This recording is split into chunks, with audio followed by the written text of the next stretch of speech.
Good morning. Good morning, Indy. Hey, Lawrence, welcome. He's trying to find his unmute button. Hi, David. Nice to There, meet you. there you go. And where are you dialing in from this morning or afternoon?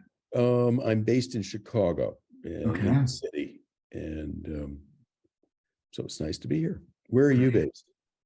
I live in Portland, Oregon. Okay. Yeah. Yeah, and our formal lab kicks off in January, but we have these sort of informal meetups every Monday and just a chance for our community and visitors to connect and say hello. So, yeah. Great. And what brought you here this morning? I have had a long interest in story, and yet I haven't Okay. done a lot about it. Okay. I am a great lover of the moth, Okay.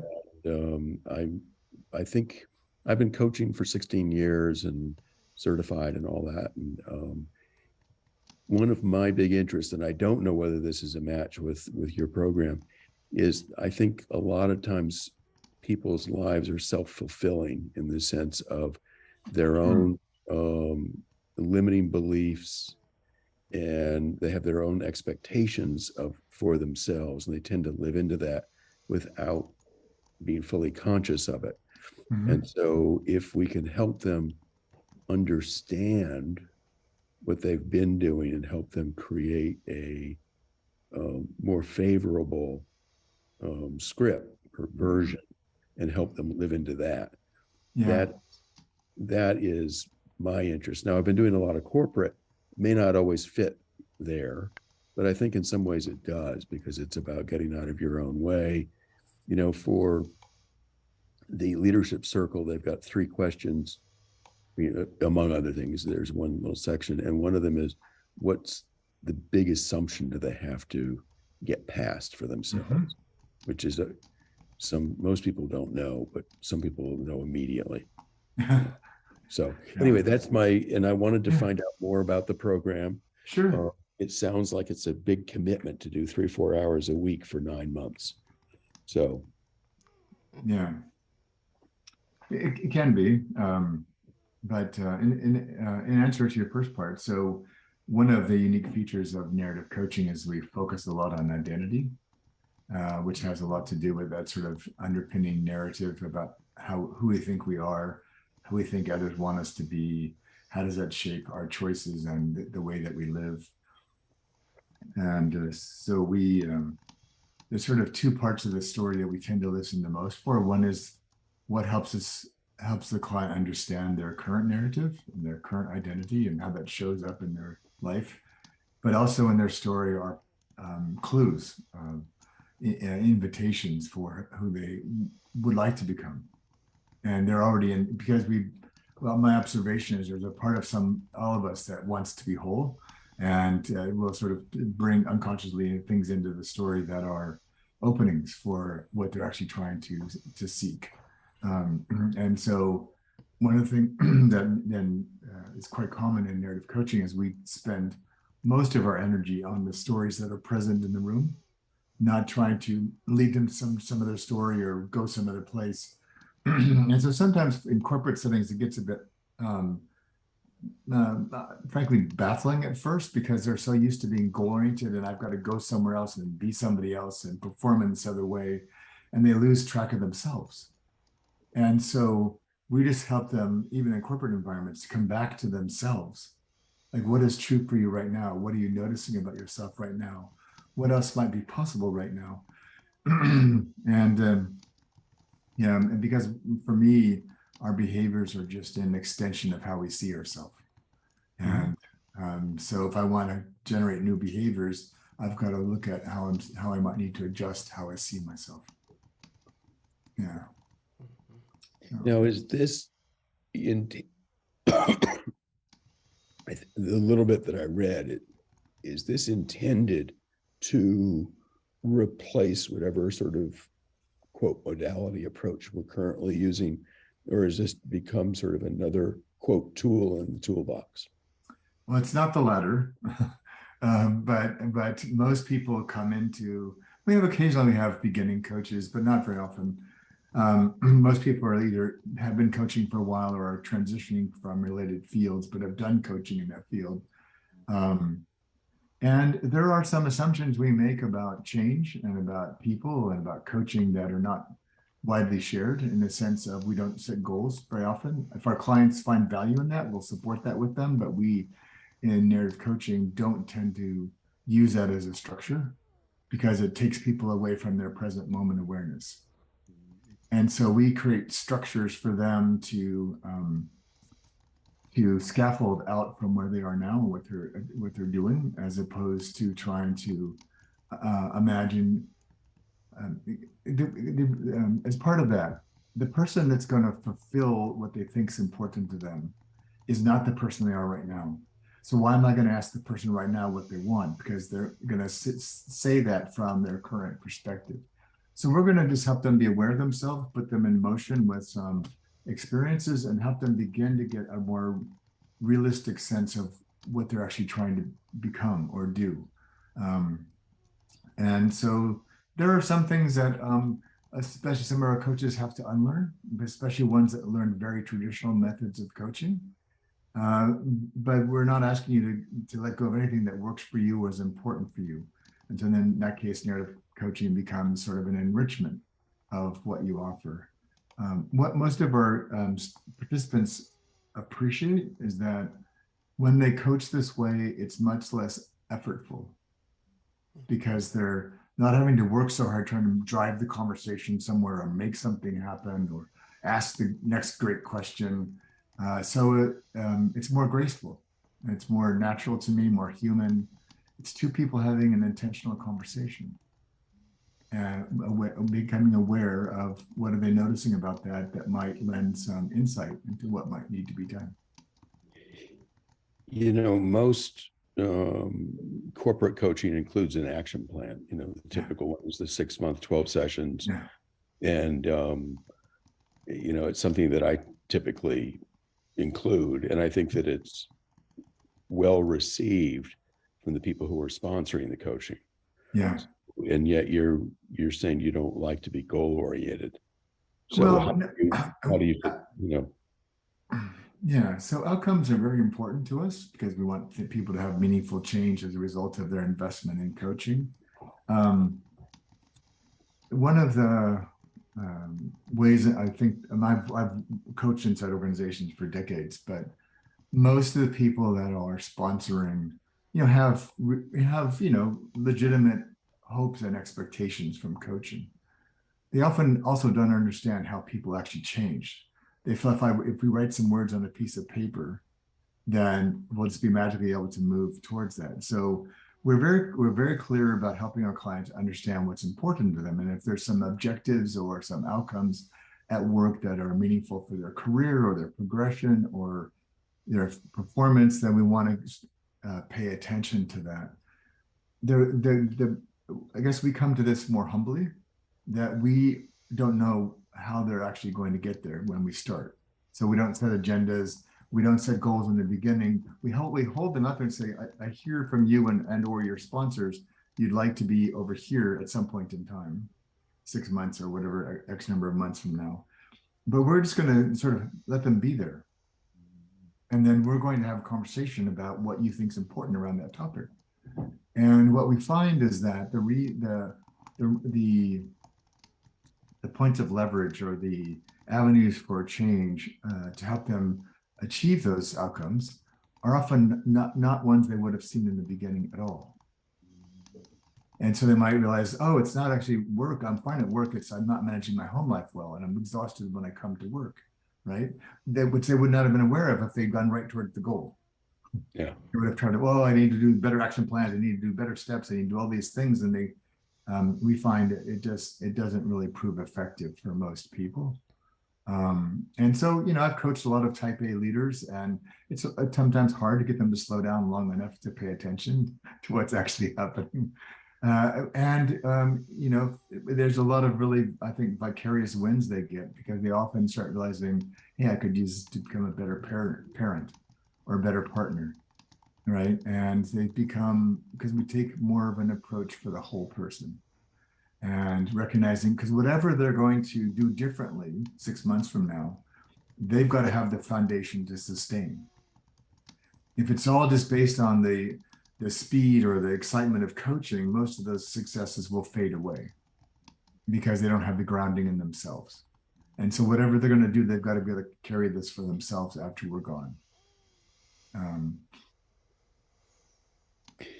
Um, Vertical development comes to uh-huh. mind, something I've spent some time on. How does that sort of, fit with narrative coaching? Yeah. So again, so much of traditional coaching to me feels like we're trying to get the client somewhere else, which is more of a horizontal, either literally in terms of a job or in terms of acquisition of more knowledge or skills or whatever. But I go back to um, a lot of what our clients seem to appreciate about narrative coaching is the maturation they experience by becoming a more whole person and addressing areas of their life where they might have been sort of avoiding things or accessing parts of themselves that they've not brought to bear as often. And so we're trying to help them to see themselves, see the world differently, open up possibilities that they might have foreclosed on, and again, so the person that they're becoming in coaching is as important to us as what they're trying to achieve. Again, because uh, I think it's one of the challenges in coaching is that a lot of our sponsors and buyers don't really understand how people actually change. And they just think they set these goals in motion or they set these steps in motion that clients will just say, oh, you're right. I see it now. I've been wrong all my life, and now I'm going to change because it doesn't work that way. So we're giving people experiences to increase their awareness, increase their sense of agency or self-efficacy, increase their sense of wisdom, and say, from that place, what are you seeing now that you could not see before? And so there's a lot of, again, I find that one of the things that's really, coaches sometimes get caught up in powerful questions and things, but a lot of growth is very humbling because we realize, wow, I've been living with that old story for a long time. And it got me where I am, and that's great. And now I'm seeing it's actually costing me or it's limiting me. And so there's even the notion of vertical is sort of a bit odd because there's actually a deepening that comes for most people and a humbling where they start to realize, and not even humbling in a negative way, but humbling like a more realistic and more accepting view of themselves. Like they might say, I love being in charge. I don't know how to not, I don't know how to, I've always been in charge of my family, of my whatever. And so there might be some fear, like, I don't know how to live without being in charge. And, they might have been asked to be a more collaborative leader now. And they're like, I don't know how to do that. Well, it's a very humbling but important realization. Now we have something to coach them on. Um, and so I find that there's more of a three-dimensional nature to narrative coaching. It's not quite so linear and step by step. Yeah. Okay. How do people change that most people don't understand? So, like for me, the classic distinction would be that in coaching we talk a lot about aha moments, and for me they don't really mean very much because until somebody does something, it's just an insight they have that will may easily fade. So our model is based around a rite of passage, so it has both a social and a personal um, sort of component. We have a current view of ourselves. We do some inner work on ourselves, create some experiments about how we might bring out other parts of ourselves, but then we have to go back to the world that we're in with whatever change we've made for ourselves. And so again, if you think about most of us in our life, we don't really actually realize we've changed until we look back. Okay, oh wow, I'm a different person now. And so we try to create lived experiences for people. We create safe places for them to practice new things. Um, People don't change because of information. They change because they've got a new experience that opens up a way of being or a way of seeing they didn't have before. but then they need a safe place to go try that out. It's not safe to practice at work. Um, it's one of the myths that we can send people back from leadership programs and they'll just do whatever they do on the program. Well, they don't, because all the pressures have returned, all the old habits have returned, all the expectations that people have of them about who they are. And it's very difficult for most any of us without the support. And so we try to bring those real issues into the room when we're coaching so they start having a chance to practice and try new things.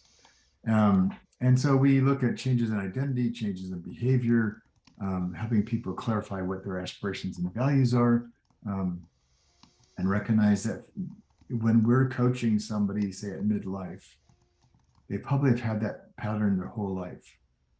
Why do we expect that we're going to profoundly change that in 6 coaching sessions? It's not going to happen. What we're going to do is set in motion some new possibilities and create some new experiences around that and help them create scaffolding in their own life to continue. And so in some ways, I don't spend a lot of time asking my clients how the coaching session was as my primary measure. I mean, I want to make any adjustments I need to, but I'm more interested in what are you doing now that you weren't doing 6 months ago? And without having to attribute what role the coaching played in that, because it's hard to say.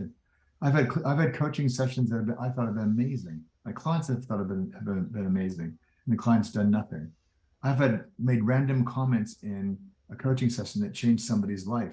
I had no idea about that. So for me, I'm just really interested in they were changing before they got to us. They're going to be changing in coaching, and they're going to be changing later. So where are we now in these coaching sessions with their journey?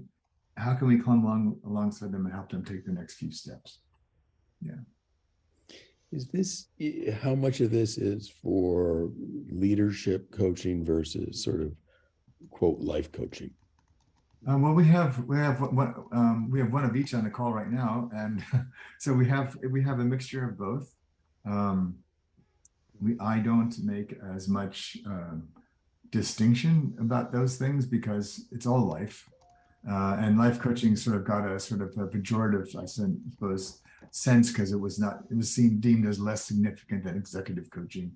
They're all just human beings, and some get paid more, some deal with certain kind of issues, some people might have less training, but we you so it sounds like you've done a lot of corporate coaching, Lawrence. So one of the things you would have noticed, I think, is that people often become aware they have two different people. They are themselves at work and they're themselves at home.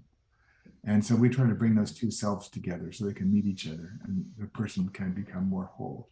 So if they come to work and they realize I'm not who I am at home and I want to be like I'm at home, then they either need a new job or they need something to be more integral at work. Other people might feel really successful and really competent at work and really struggle at home. They don't know how to be a parent, or they're in a relationship that's not working for them. So we're going to be helping them be aware of their own patterns and their own narratives, and then support them to work on how those show up in whatever part of their life or work is significant for them. Yeah. Okay. What about the other people on the call here? I'm feel like I'm dominating. I hadn't You intended to are, at all. and it's totally fine. So Stephanie and Indigo Indigo's a current student in narrative coaching and I'll let her share herself. And Stephanie's been in a number of our programs and is sort of helping me host the call today. So the two of you want to just chime in, and what comes up for you when you hear Lawrence's questions, or anything else you want to share about yourself this morning?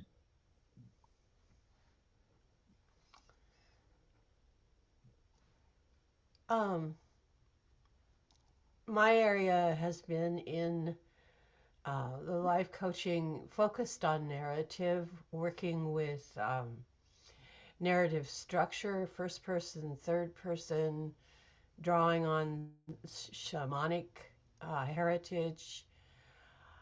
Um, Narrative coaching shifted me from trying to drive a client to a particular outcome, and as David has been sharing, to inquire into how that narrative or story or identity lives in them now, and get them in touch with that. And as David was sharing, explore what is there, what's working, and what would they aspire to or prefer, and then exploring the changes in story and identity that would affect that result, and to walk with it and to sustain it and support it. And as David was sharing, to create that sense of safety. I have my entire life had the role of a listener. And that's what so few of us have in our lives, that someone actually is fully present to us without being on the cell phone or whatever else it is that's going on, where you can actually have someone be with you for what is emerging for you. And we often don't know because we don't listen to ourselves.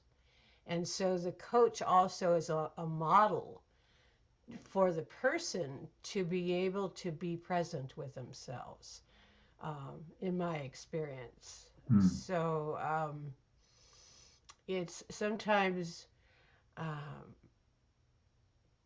and the other thing that you can do is, which David naturally does, is he has the articulation, the ability to uh, put into narrative or into um, nuances of our language what's happening for the client. And sometimes that's bridge work for somebody to get aware, is to have the vocabulary to describe what they're experiencing.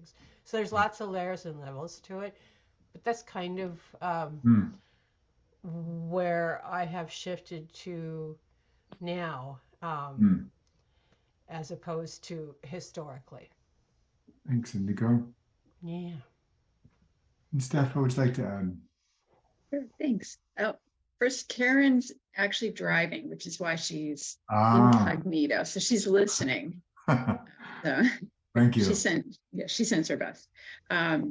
So Lawrence, Karen and I are similar in our background. So hopefully I will represent some of Karen as well. So most of my work is predominantly in the business situation. And I think what I've seen is that the bridge between executive leadership coaching and what we do in a more holistic way in the Moment Institute, because I've also done the integrative development, which I love in the sense that you take all of the goodness of narrative coaching and the human story and all of the struggles, and you incorporate that into a business situation. I did a lot of group work, and that's what I've been. I do a little bit of one-on-one coaching, but the group work has really been powerful. And that's where you really notice the duality of, I'm a leader, I'm part of a staff, but I also have a home. And so in opening up the conversation around those narratives, those stories of what are you holding on to? How are you showing up in this moment? And the sharing among the groups has been really powerful in that acknowledgement of, oh, you have the same issues I have. You know, you're stuck in, you don't want to be micromanaged, and I don't want to be micromanaged. How do we work together? And then how do I take that home? Or so many times you find a leader will be almost bullied at home, and so they bring that into work, and then that's how they're showing up. And so there's the conversation, it allows a more holistic perspective on how to be in a good way, or how to be healthy, or how to be more productive, or efficient. Actually, not productive, efficient. Yeah. So I don't know if that makes sense, but in if I could say, in integrative development, the beauty of that is you sit with the tools that you have in yourself as the coach or the mentor, and there's just this ease of recognizing and acknowledging what's going on in the room, and being able to sort of, be a good word, acknowledge the person or the group and give them a sense of agency, or just the acknowledge, they can acknowledge themselves. And it's in that acknowledging, I'm here in this way, in this moment, has been really powerful, because it just happens, and you can see it. Someone will go, ah, and then there's just this relaxation of, now I see, now I understand how I communicate with you or my team. So I don't know if that helps or not, but Yeah. it's definitely, it's the not having the goal has been super effective, I think. You still have, like David said, you still have those outcomes. But interesting you bring up the goal. How does that play with working with people are always looking for results, and so having the action plan with some goals, and I usually have 2, maybe 3 at the most, provides a focus for that. And I think that the people who are funding the coaching are usually pretty happy to see that. So what do you do in place of that? So I'm interested always with my clients in what they're considering meaningful results for them. But I find that, like I said, when we focus externally at first, people lose touch with themselves. So they might be able to achieve the goal, but realize they hated it, or they wanted a different goal, or they want a different job, or there's a better way to achieve what they think or somebody else thinks is important. And so for me, I'm trying to kind of hold the bigger picture with my client of kind of what's going on for them, and recognizing that if they knew how to fulfill the goal, they'd already be doing that.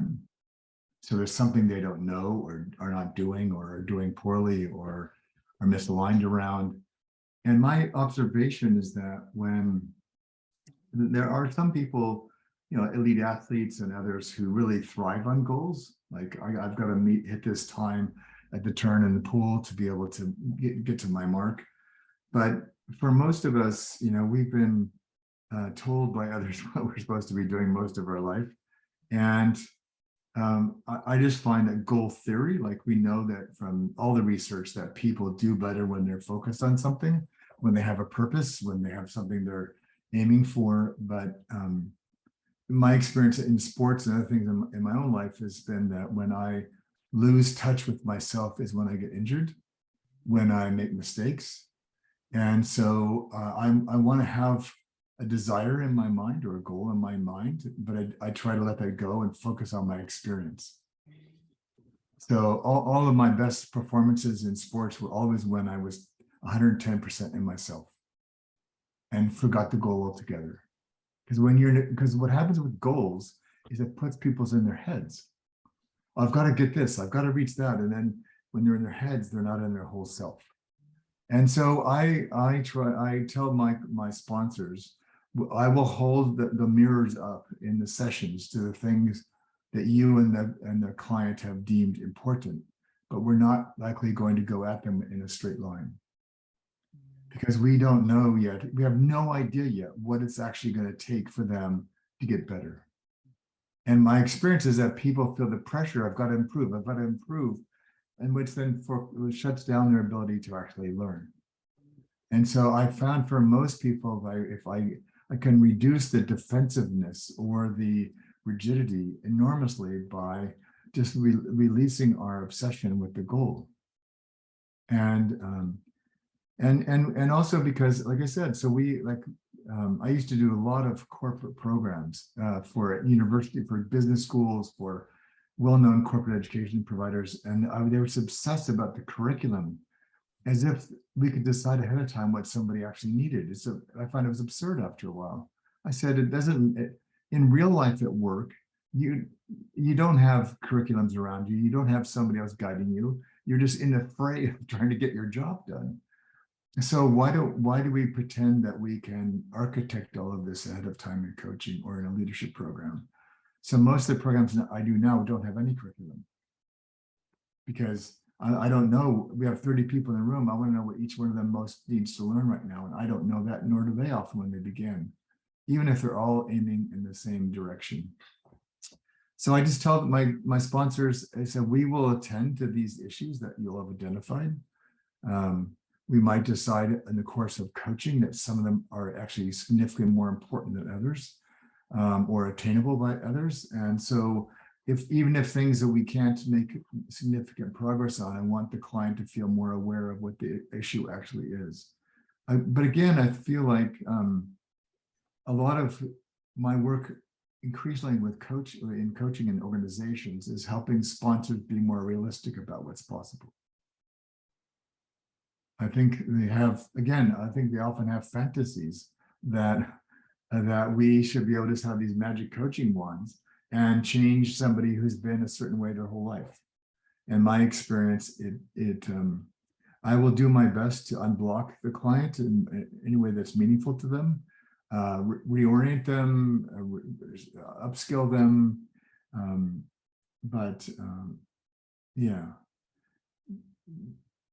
I'll leave it at that. But for me, I just find it a lot of clients appreciate that we meet them, as Indigo was saying, we meet them, we see them, we hear them, we witness them.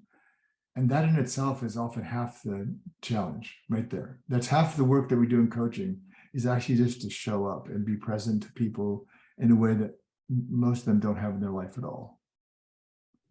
And then we see, once they feel that they can trust themselves and trust us, then we start to begin to say, what can you notice now that you could not notice before?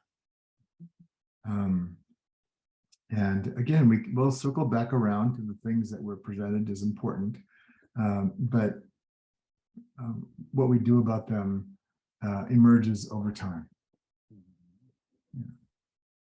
Okay. Am I right that the program is 9 months? Meeting Yes. how often? We have the same cycle. There's 9 modules. Each module has the same cycle. So you'll have an opportunity to meet a couple of times with the group. You'll have a mastermind group, and then within the mastermind group, you'll have peer triads to practice. There'll be a lot of recordings from me that you can watch as many as you want or not. But one of the things we're doing differently this year is we're creating more opportunities for practice. And then we're also launching next year some really cool new programs for graduates, as well as some video-based practice support and supervision for that. So that'll be really fun. And then there's a little bit of reading. There's some assignments. One will be in your mastermind, one will be for your peer triad, and one will be for yourself, just to stretch yourself. The most common, one of the most common appreciations about the program, even more than what people have learned, is who they've become. And because we realize we can't travel to places with our clients that we haven't been ourselves. Part of why I stopped doing as much leadership coaching was I said, I want to be in integrity with myself. I've never been a corporate executive, and I can still be a help to them. But I said, some of the things they're facing, I've never actually faced. And so I'm going to stick with what I know best, which is how to help humans. Humans could be executives, but for me, that's how we go. And people form lifelong friendships in the program because of just meeting kindred spirits and people that they've traveled with. And how many people do you typically have in the program? Typically we have about between 40 and 50. Okay. So we had there from all over the world, and Yeah, we have a strong contingent from Australia because that's where I've spent a lot of time teaching and working. But they're from all over the world, and they come from a variety of backgrounds. But again, most of them, once we get one or two people that are come from a related field but are new to coaching, but most people are, I would say, intermediate level coaches, have been coaching for a while, using coaching for a while in various formats. You say our entry level? What's that? You said they're what level? Intermediate. Oh, intermediate. I just didn't. Yeah, sorry. No, Sometimes I get caught up thinking and I forget the word I was about to say. Yeah. And if I read it right, it said that, if anytime during the first month you don't like it, you can cancel. Yep. We'll bless you and give you your money back and send you on your way. Okay. Yeah. Yeah. And what is your cat's name? This is Gertie, who wants more food. She's already had her first round, but she eats a lot. So she wants her second can already. All right. So she's doing that sort of like that, staring you down until you give in. That's exactly it. Yeah. And our dog, our Labrador, is, much better behaved. This one just sits here and will stare at me until I give her more food. So, yeah. So, yes, there she is. He says, I see you feeding me now. Yes. Oh, cute. Yeah. So she's. Yeah, we have one of our participants in one of our programs this year as a cat who we always know that it seems to like the sound of my voice. So when I'm on camera, the cat comes into the room and just waits there. If I stop talking, the cat leaves. It's quite funny. Yeah. Yeah. So but she only shows up when she wants food. This is not, It's not because of you. It's not because of me. This is not love at all. Love comes later in the day, but not right now. This is all like, I want more. So she's an effective negotiator. Well, she is, but not necessarily well received to have somebody just be there and just, like, give me what I want. Yeah. So it can be effective in the short term, but not necessarily in the long term. True. It's probably a good life lesson in that. There it is. Yeah. Anything more I should know? I feel like you've been very generous with your time and sharing, and which is great. Anything more I should know before we wrap up? Not that I can think of. Yeah, we're starting next year. We're going to be moving into a more robust certification process for those who want that. We find that some of our participants really like that, and some love the program but have enough certifications. They don't really need that anymore, and especially if they're not caught up in the ICF system. But we're moving towards a more distinct path towards deliberate practice and mastery. So particularly for our graduates, to help them continue to practice and support each other and connect with each other. And so, yeah, I think you'd really enjoy a lot of our folks. You have a kind of a demeanor that seems to fit in well with who we are, and thoughtful and articulate. And yeah, and we find one of the things that for me, I've written a lot in the coaching space for 25 years, and my first degree was in sociology. And one of the things I think coaching missed was the rest of the social sciences. They got too enamored with psychology and the individual, but we know that humans are social beings, and that a lot of what affects us is not our own stories, but the stories people have about us. And the sort of the narrative contexts in which we move. And so I feel like this is particularly with all the social dilemmas we're facing these days, narrative coaching feels even more important to help bring those social narratives into the mix. How is being a woman at work? What narratives does that bring versus being a man at work, for example? How do we effectively manage and be with diversity so we can welcome everyone? And so I feel like we are entering into a time where understanding our narratives more holistically will be really important to us. Do you think this would work with clients who were in recovery or early recovery? Like from addictions? Yeah. Well, we actually have, so Brian normally would be here this morning, but he's been in that space himself, and that's one of the areas that he focuses on. And so he's really appreciated our work because it aligns with a lot of the models around which recovery is based, um, and healing of old wounded stories, finding internal strength to chart a different course, recognizing the impact of other people's narratives on us, etc. And so we don't really investigate that with people. It's their own personal life, but we have a lot of people for whom, because of our efforts to help them empower themselves as coaches, that they can address a wider variety of issues with their clients. Because most of the things we work on in coaching are just symptoms of larger patterns.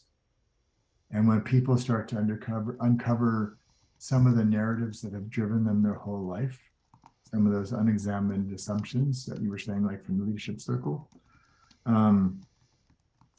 that has ripple effects in so many areas of their life. And so, while many have not said that so overtly, you can sort of hear in some of their stories that there's elements of recovery in a lot of things that many of us deal with in our own lives, families, as well as with our clients.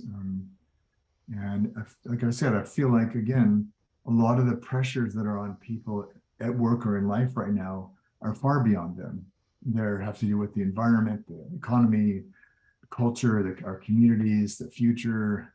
And so for me, again, part of the disadvantage of goals is they assume that the context remains the same, or they assume the goal is worthy to pursue. And so we want to help people put what they're trying to aspire to do in coaching in a much broader context, so that they can start to make more. And the most practical example of this, Lawrence, would be one of the unspoken realities of coaching is the percentage of our clients who quit because of our coaching or because of their conversations with us in coaching, right? The number of clients who what again? Quit their jobs. So because they realize in the course of coaching that they don't want to move farther on. They don't want to keep doing what they're doing. They want to do something else. They want to be something else. Well, I consider that a legitimate outcome of coaching, but it may or may, and I try to explain to my clients who said, we hired you to make them better and they quit. I said, but why would you want a person who didn't want to be here on your team, or a person who could thrive better somewhere else? Yeah. So like for me, you'll find, I think, the narrative coaching challenging, but also quite enjoyable experience. It's a very enriching experience. People love the personal journey it takes them on themselves. And along the way, they find that they can coach more powerfully, but simply at the same time. Yeah. Great. All right. Well, thank you so much for You're all this welcome. time. This is great. I've learned a lot. Good. Nice to meet you, Lawrence, and happy exploring where this might take you. Yeah. Thank you, Indigo, and thank you, That's, Steph. when you mentioned the recovery programs, one of the elements that really stood out to me about recovery is attraction, not promotion. Mhm. You'll hear AA say that, and the other 12 steps. Narrative coaching invites you to show up for yourself and your clients, but it's not a pressure cooker. Thou shalt be this to achieve said Yeah. goal. And there is rich freedom and resonance and authenticity allowed in that you may come into in traditional models, but often you're not allowed. You're not invited to go to the deeper levels. Hmm. You get stuck on the surface of here's what we want to happen. This is how we're going to get there. And that's not wrong. And that's not to say that's not useful at points. But in that structure, you don't get permission to deep dive and to connect to those unspoken yet real components of yourself or your organization. And what I love about narrative coaching is that invites that to surface. And parts and pieces don't get left at the door in narrative coaching and said, well, we're not dealing with that. So just leave that outside at the door. It's like David was describing, it's very holistic. It invites the whole beings or the whole set of beings in the organization to show up with everything they've got and Hmm. everything they can be. That's the unspoken invitation is yes, bring who you are to the table and bring who you aren't yet to the table also. That's good. I like that. So yeah. Hmm. So if that helps, any. Yeah. Yeah. It's Okay. good. Hmm.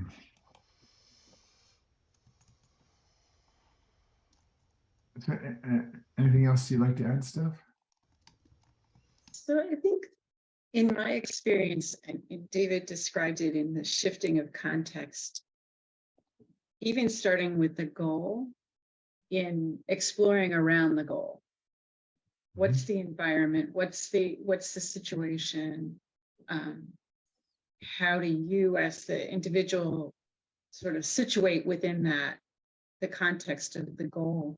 And it's that exploring everything around it that starts to then release all of the possibilities.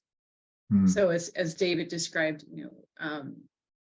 someone may be, when I was in corporate, it was called charm school. They need to learn how to be a little nicer to their employees. And in exploring the goal and in the sense of context, it releases different perspectives and different how a person sees themselves or how they think others see them. And so it's that environment that just spending even a first session or two exploring what is the context around that particular goal totally shifts the conversation. Hmm. Yeah. Okay. Hmm. Well, why don't you? Normally we go on for about another 40 minutes. If you want to stay, we're going to just have a broader conversation. If you've got enough of what you need, you're welcome to go on. But you're also welcome to stay and just hang out. Okay. So you guys are going to continue with your meeting? Yeah. So we normally we have a theme every month. These are just meetups of people who are out in our lab. The lab is basically where we're going to host all of our programs next year, as well as connect students and graduates, as well as you can find partners for projects, and you can have practice groups. And so while we're building all that, and we just have these Monday meetups for people to check in and talk about what's happening. We have a theme this month. This is the last day of our theme on awareness. So I've got a little practice in mind we're going to do. And then next month, we'll start with a new theme for our Monday meetups. And then in January, everything opens up, and the program narrative coaching program will be part of our lab. So if you were in the program, you'd be able to find and connect with other graduates of narrative coaching, as well as take advantage of some other things that we're going to offer for our students. So. Great. I may not stay the full 40 minutes, but I will thank you for everything you've shared. And Sure. I'd like to just sort of stay, hang around for a little bit. Okay, great. All right. And Karen's still driving since we don't see her, so. Yeah. All right. So, Stefan, Indigo, anything that is important for you this Halloween day that you'd like to bring into the room for us? Otherwise, I can share a practice with you.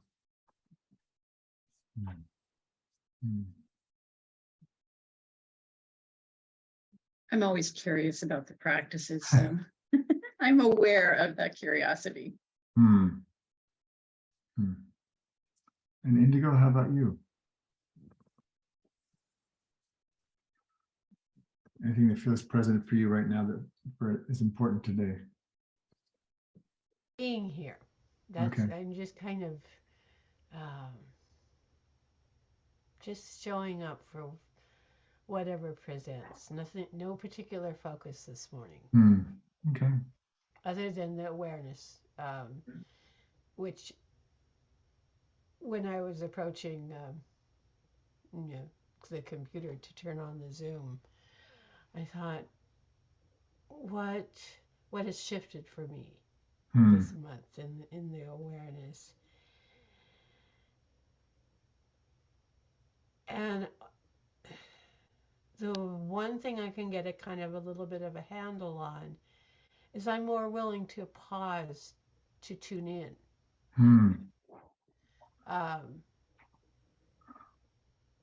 I certainly can be very, goal oriented or driven, and and then also having completed our 9 modules, our focus for 9 months, I have this kind of open, like, oh my, I don't have something on the table right now, and so that interesting that it's coinciding the awareness. There's like there's a room opening, and just yeah. So that's I was just more a feeling state than a head thing. Just kind of plugging in. All right. Well, I like to just share a little practice, but I'm going to sort of preface it with a little story. So I was as some of you know, I was in New Mexico last week at one of my favorite places in the whole world, at a small retreat center that I used to teach at a lot, and we were having a retreat with our faculty. And knowing that there was a pretty wide range of abilities and desires to spend time outdoors, there was a hike that I've taken many times that I thought most of our group would not want to take. It has a sort of a technical bouldering piece in the middle, and it might be a bit more than some of them are wanting to do or able to do. I first took that hike. It's right above the camp. It's this place called Kitchen Mesa, and I first took that when I was 22, and I'm not 22 anymore. So I thought, well, this is going to be interesting. So on the way, particularly down, I just noticed that I was keenly aware of many more of the nuances of certain moves I needed to make to hike down this pretty steep place through the rocks. And I just had this really interesting awareness of the balance of focus and surrendering to make new moves. And I thought it just felt like this is what learning and growth is like, right? It's surrendering, but you can't just casually assume it's just going to work like when you were younger. You've got to pay more close attention to how your body is doing and how the terrain is responding. And so I became more acutely aware of the interface between my own story about myself, the actuality of my body, and the environment. And I started to realize that that really maturity is to be able to now do that unconsciously.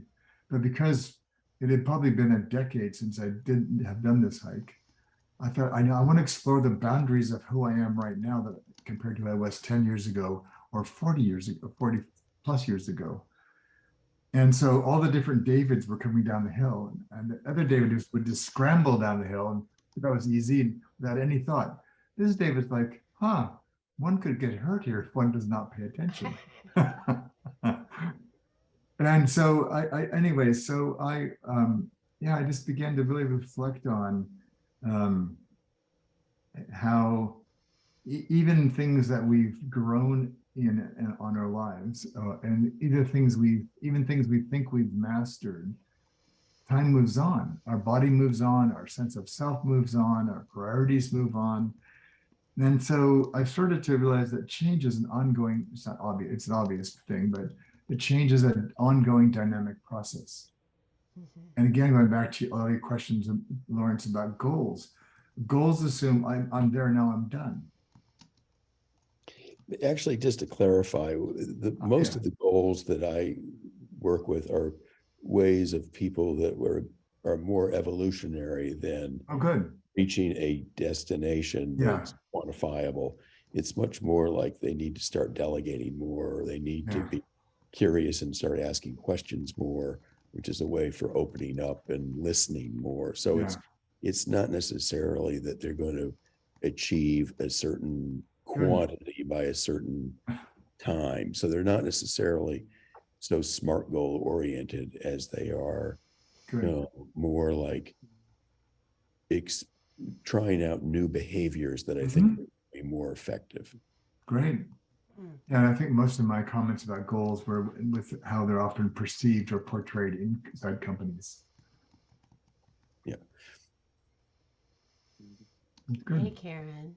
Hey, Karen, Hi, you're off the road. I'm off the road and I heard every word and looking forward to the practice of Okay. finding Yeah. our hand grips and our foot grips and bouldering or not, and realizing we're different people now. And Yeah. Lawrence, nice to meet you and hear you. And Nice to I'm meet really you. appreciating your very insightful and honest questions. And Hmm. it's helpful for everybody. So thank you for what you brought today. Hmm. All right. So I'm just going to invite us in our time just to just close our eyes for a few minutes. I want to take you into an awareness of yourself, and then we'll see what emerges for you. So if you would just like gently close your eyes and feel your body sort of settle into your chair. Maybe it needs to wiggle a bit to find a new place of comfort for you. If possible, I'd like you just to notice your feet firmly on the ground, and see if you can find a way to have as much awareness on the soles of your feet as you do on the bottom on the chair.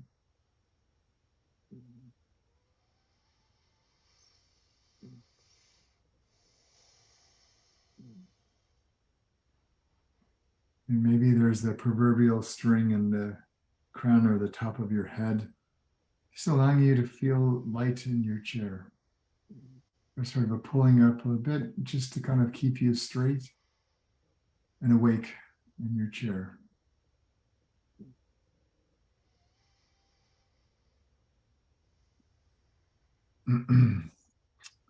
And what I'd like to invite you to do is just notice your breath. You don't need to change it. Just allow yourself to be breathed for a couple of breaths. Just to relax a bit more and trust that your body will breathe itself just fine.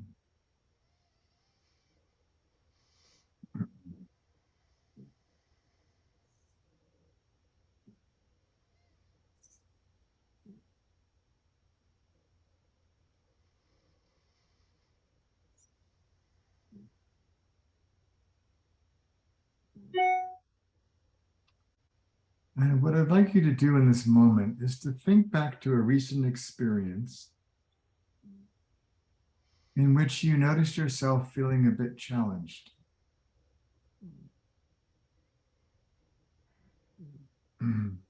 Perhaps the conversation wasn't going the way you had hoped or planned. Perhaps you were caught off guard and had to improvise in the moment. Perhaps you didn't know something you thought you should know. Perhaps you were bumping into part of yourself that felt embarrassing or less developed, or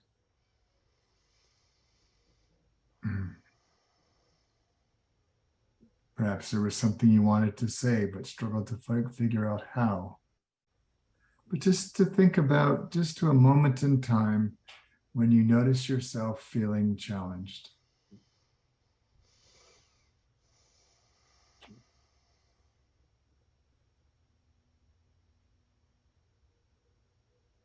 And I would like you to replay the scene in which you felt that way, but play it in really slow motion.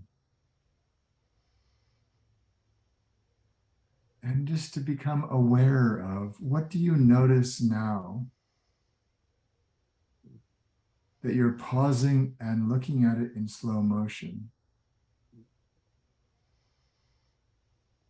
It might help you notice more closely what's happening in your body, what's happening in your mind,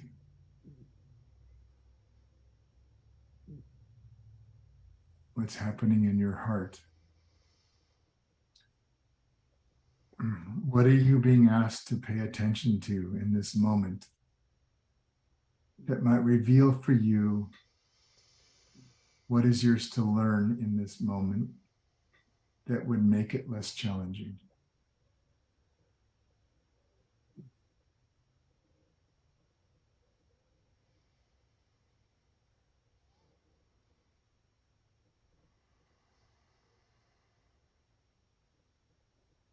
For some of you, this might mean releasing or letting go of something that's holding you back. You might be noticing something that you need to move into or access in yourself.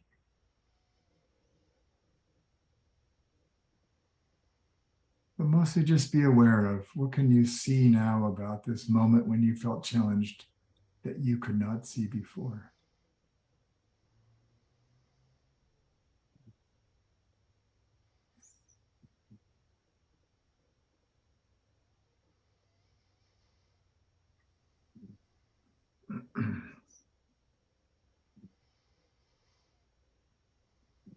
And if you were to allow what you're becoming aware of to be true for you in these kinds of moments, what would change about your story?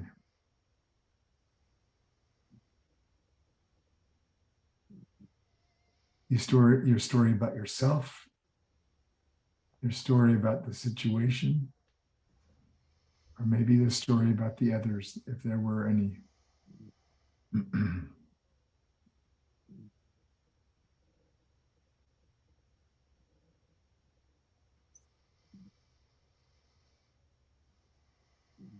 So just take a minute and be with this, and then we'll come back to the room.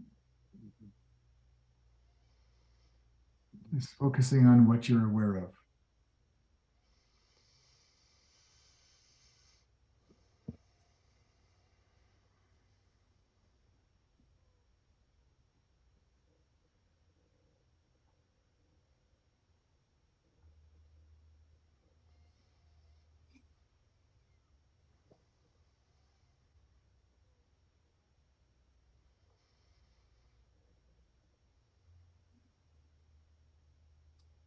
And when you're ready, I'd like you to invite you to come back to the room and just take a few minutes to return, and then we'll see what emerged for you.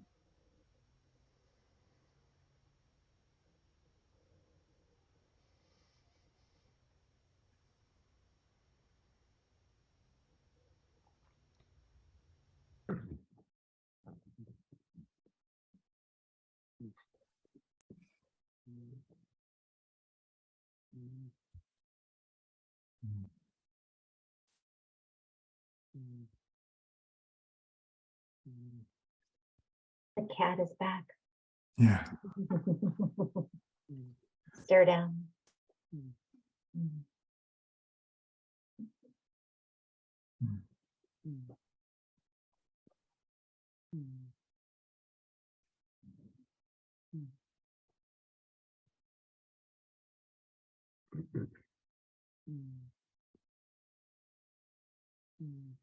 Someone who would like to share?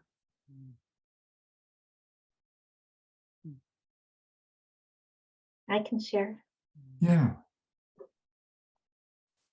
The cat's helping me right now.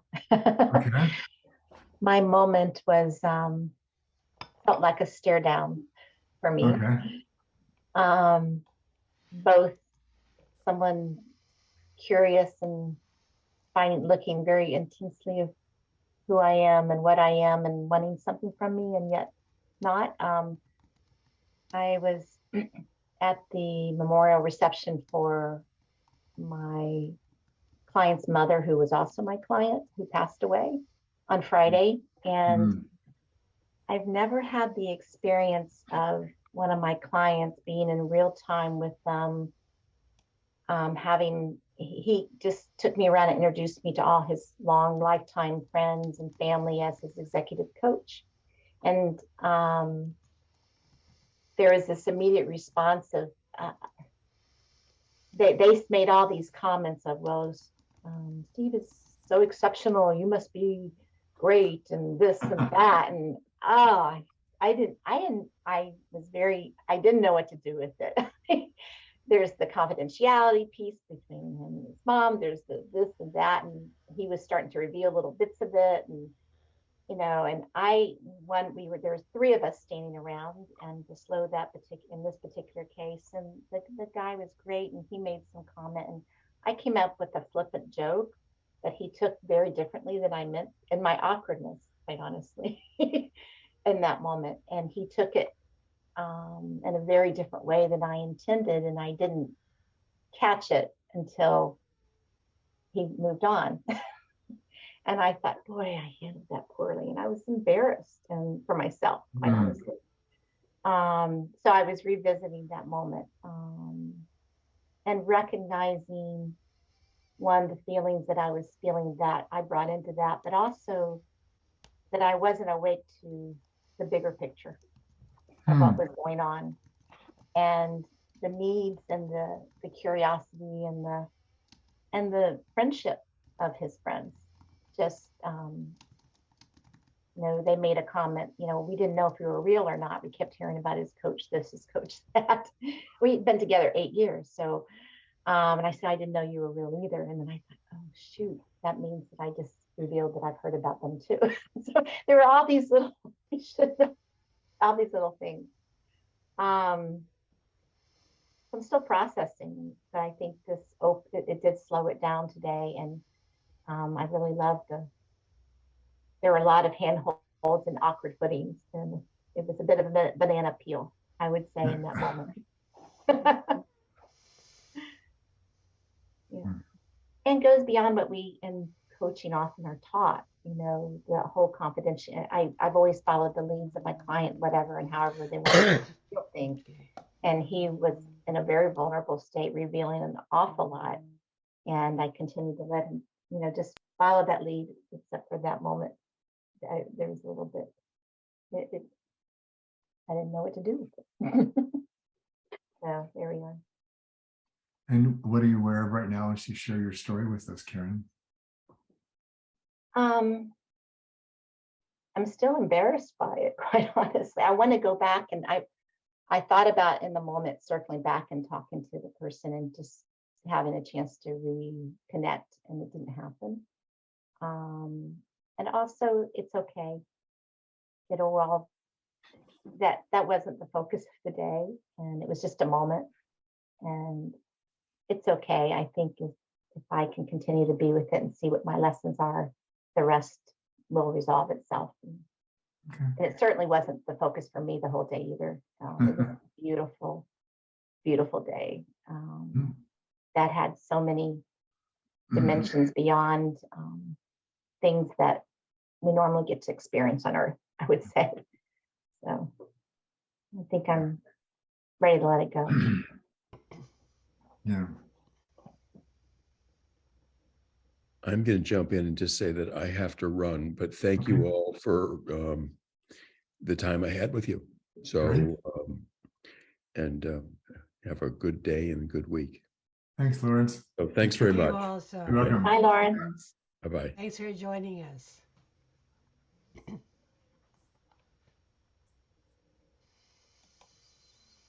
Mm, there it is. Karen, I was talking to Stephanie before you all got here about. I drove back from Ghost Ranch yesterday over the weekend, and so it's about 770 miles from there to here in total. Oh, wow. And there was about 5 miles that were hell with two extraordinarily horrible drivers that one of whom nearly killed me. Oh, um, but as funny how our mind works. Like, so for the first 24 hours, I was obsessed about those 5 miles, and I thought there were 765 other miles that were exactly. tedious but beautiful, right? And so again, like you were saying, putting it all in perspective. Yeah. That's so fit. Yeah. And I got to spend some time with Emma last night. She showed me pictures Good. about the retreat. So, wow, so beautiful. I'm so happy for all of you. Yeah, thanks. Karen, So Indigo or Stephanie, you want to share? well, listening to you, Karen, when you stepped out of that moment of intensity around that specific event back into the larger arena of your day, that's an example of what I often invite coachees to connect with is the traumatic event is not the end of the story. There is more to you and what your life is than this moment, and it helps it not feel quite so overwhelming because a lot of the times when we're in the throes of a difficulty or an issue, our whole screen is like our nose is on the pixel. That's all we can see, man. It's all that's there. And we're just so immersed in it. And when we can step back a little, the peripheral vision comes back in, and it helps it not be so overwhelming. Very true. Yeah, I love your cinematic perspective. It helps.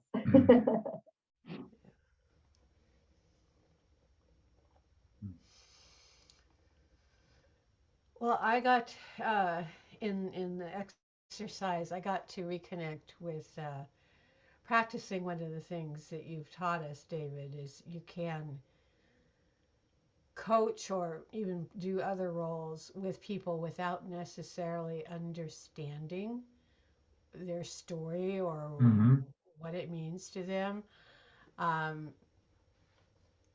Being a person who gets telephone calls asking for prayer is not coaching per se, though there are some elements of that.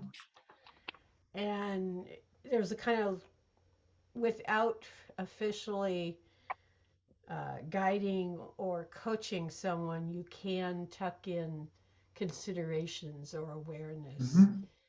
And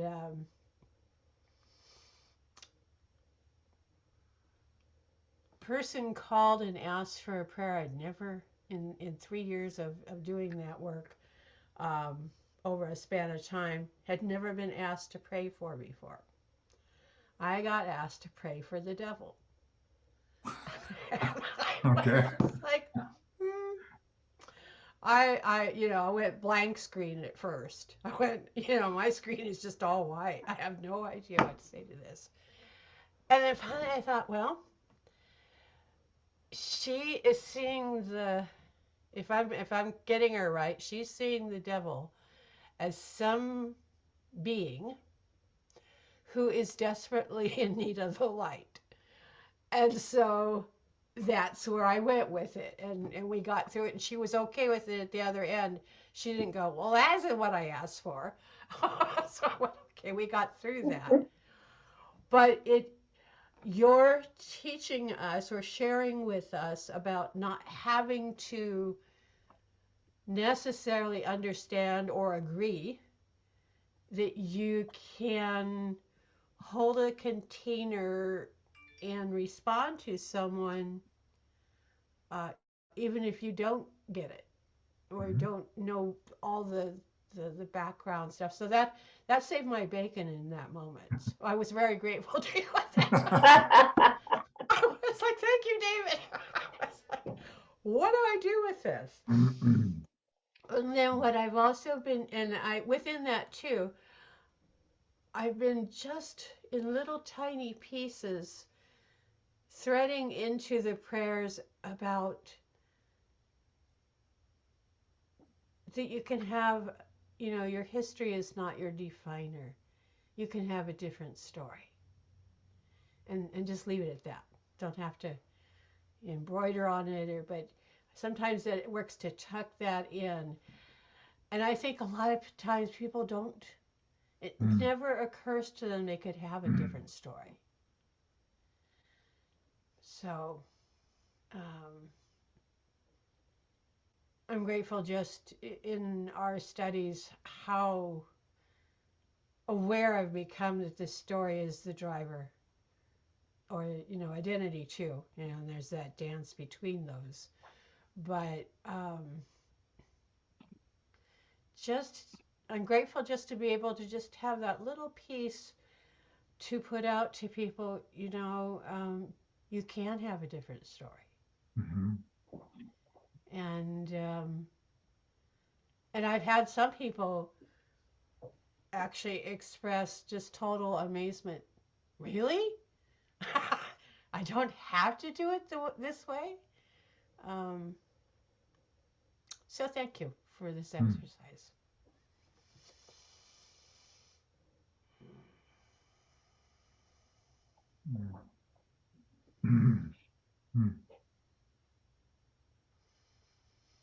So for mine, it's pretty interesting. I don't know if this is good or bad, but I kept thinking, oh, well, there's that. And then there's that. Oh, and then I could do this. And then I realized there was a theme. Like, okay, let's just focus on the theme. We don't need to be an overachiever on things that are not necessarily going well. So it gets back to both the climbing up and down. I didn't have banana peels, but I think there were some spiders that I stuck my hands in, which I didn't particularly like. But what was really fascinating for me is this growing up through work, I was always the problems. Oh, we're stuck. Let's go find Steph. She'll fix it for us. She'll figure it out. And that became my persona. Let me be the fixer. And then it became more proactive. Oh, I think I see a problem. Let me go fix it. And so in the last few days, it seems like I've been trying to let go of my fixer for a while. Narrative release was a good thing. But what came up for me now was the slowing down gave me the opportunity to recognize that maybe I'm creating problems that aren't there. And it's more about me being the fixer than the fixing of the problem. And I don't need that to be a whole person. And so in the slowness of the climb down, I had this vision in my head, the classic evolution, the ape through to man. Right, I kind of went backwards. I went from being the fixer to being the little kid, and it's all about curiosity. And so it's that, and I noticed that I actually did that with a client. The statement came out, and I was like, my old self would have been, oh, let me fix that. And instead, I just went, so tell me more. And so that was good. So thank you. That was very. It's making me realize that I'm continuing to evolve. So it's a good thing. Evolve backwards. Yeah. Hey, time, space, it's all quantum. Yeah, but thank you, Steph. And I was thinking about even in that moment for myself, I had a similar revelation that all the Davids were meeting in that moment in time when we're aware. So like young David who could just ramble down the hill with no thought, middle-aged David who was a little bit more tired but didn't really have to think much, to like, I don't know what being in your 60s is, but like, oh, there's this, it's more fine line now about what's possible. But then also old man David showed up. Like, there'll be a day when I can't do this anymore. And that, at least safely.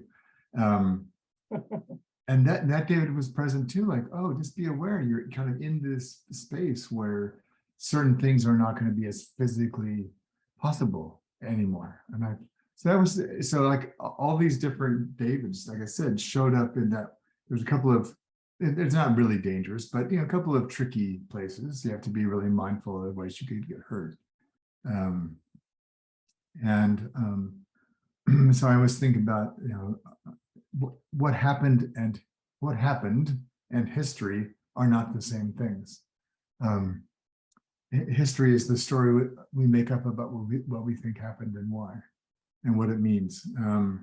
But what I was trying to get out to with this last one about awareness is that when we slow down, or we pause the movie, or we just breathe, then we start to realize all these things are present in those moments in time that we would have otherwise rushed by. And if we're not careful, and like in your story, Karen, we'll over exaggerate the significance of moments that felt like, oh, I wish I'd done that differently, in a broader day, which actually was wonderful and poignant and all kinds of other things. And so it's just, for me, it's about being aware in the moment of what's showing up. What are we being asked to pay attention to? And in my story, I'm not young and I'm not old. I'm in this in-between space. And that's really interesting. What does that mean to be in the in-between space? Yeah.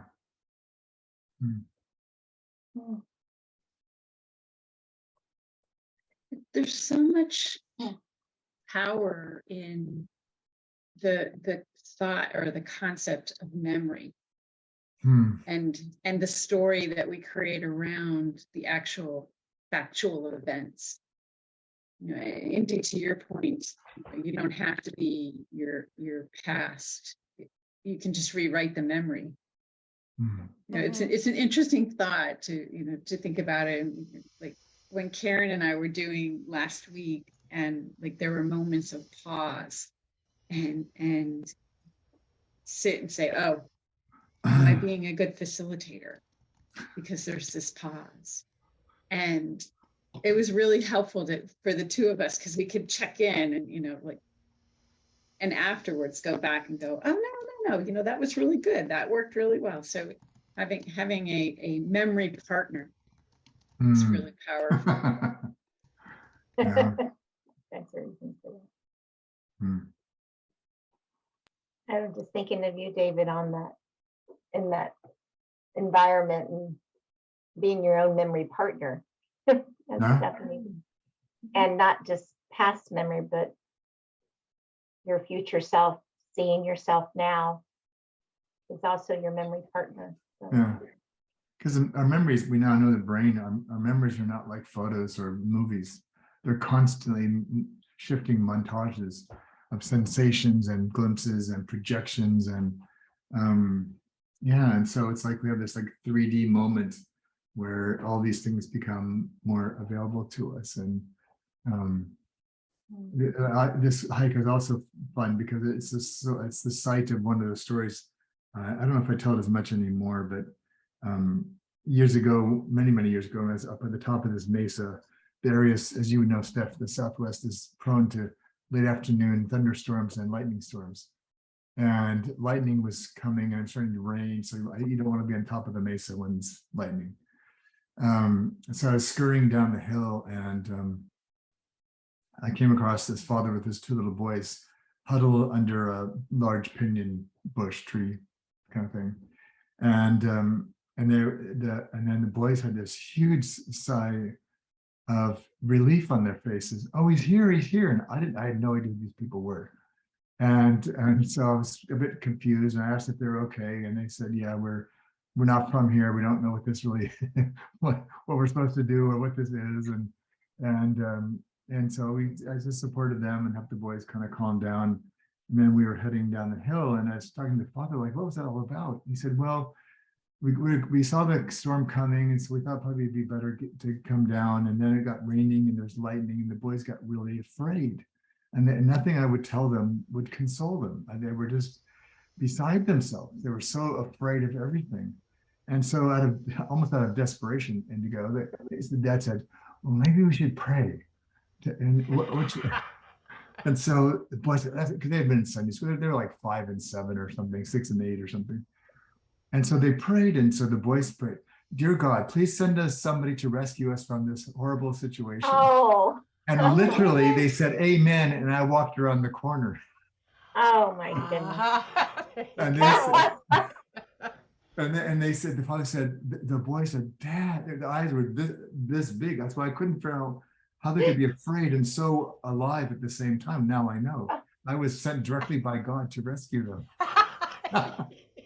You didn't know it, but you were. I was. And then we walked them down the hill, and then they met their moms down by the dining hall. And, "Mom, you won't believe this. We prayed to God, and Jesus sent us this man who rescued us."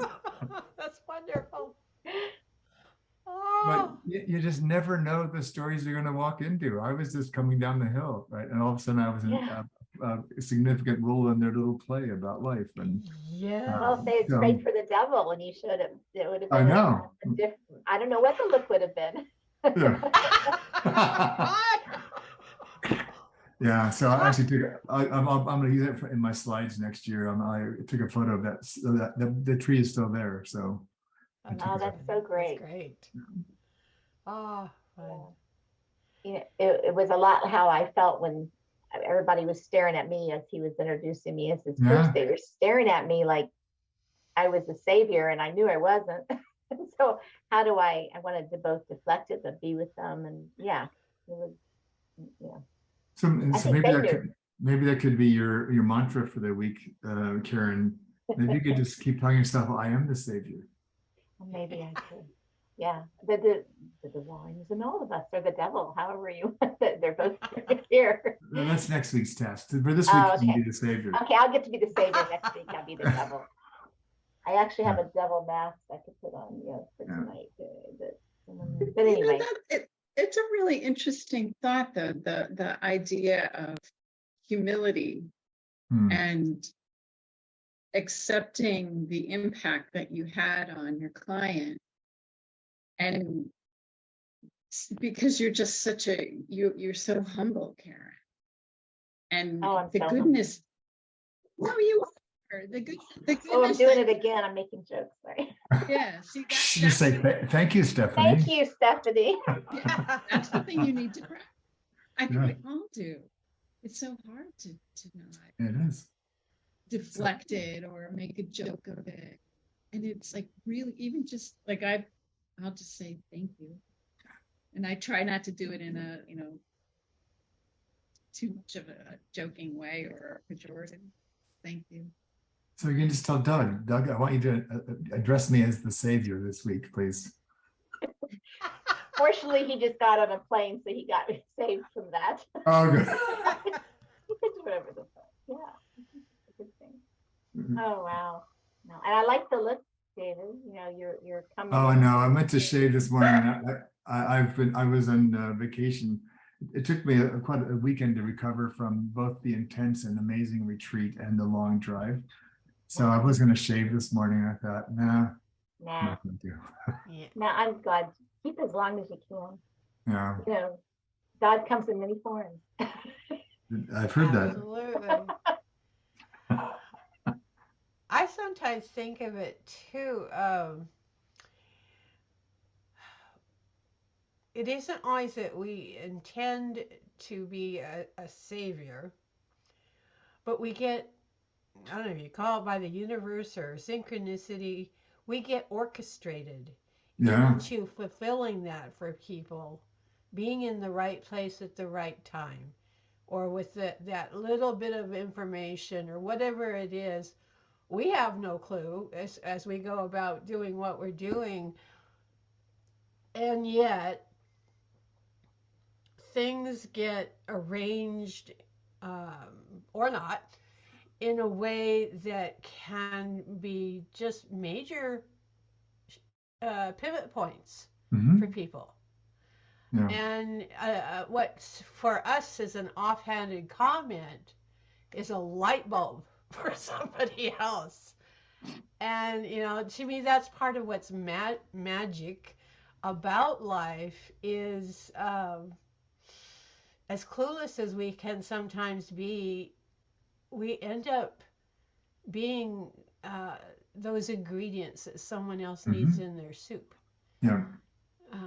And it's mystifying and amazing to me to observe it, and also sometimes to be in it. Yeah. But yeah, that's why we need all of us. We didn't get sent here alone. And in response to the sociology aspect of it, I've become more appreciative through narrative coaching of that factor. I appreciate what you have brought to narrative coaching, in that you started with the sociology as kind of a baseline. And I think I've come to appreciate in the last 9 months how much more important that is than we usually consider. That we aren't just the carrot. We're in the soup with all the other vegetables.